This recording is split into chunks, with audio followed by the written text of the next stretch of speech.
आणखी एक महत्त्वाची बातमी छत्रपती संभाजीनगरमध्ये ऑटो एलपीजीचे दर 125 रुपयांवरून 96 रुपये प्रति लिटरवर गेले। 30 रुपयांनी दर कमी झाले, त्यामुळे रिक्षा चालकांना दिलासा मिळतोय। पंपांवरती एलपीजीचा पुरेसा साठा उपलब्ध आहे, सध्या टंचाई नाही अशी देखील माहिती मिळते। 3 महिन्यांपूर्वी 62 रुपये प्रति लिटर असणारा दर 125 रुपये प्रति लिटरवर गेला होता। आखाती देशातील युद्धामुळे पेट्रोल असेल, डिझेल असेल, त्याचबरोबर जे आहे ते ऑटो एलपीजी गॅसच्या दरात सुद्धा मोठ्या प्रमाणात वाढ झाली होती।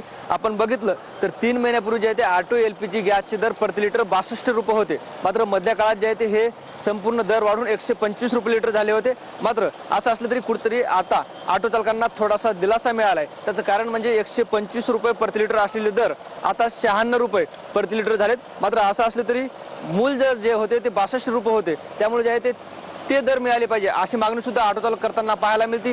काय सांगाल, 125 वर दर गेले होते, आता ते कमी होऊन 96 रुपये झालेत।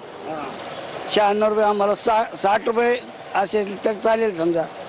मध्ये तरी भरपूर भाव वाढला होता, धंदे होत नव्हते आणि काय सर्व परेशानी होत होती। कॅमेरा पर्सन अमित आडेसह ज्ञानेश्वर लोंढे, TV9 मराठी, छत्रपती संभाजीनगर।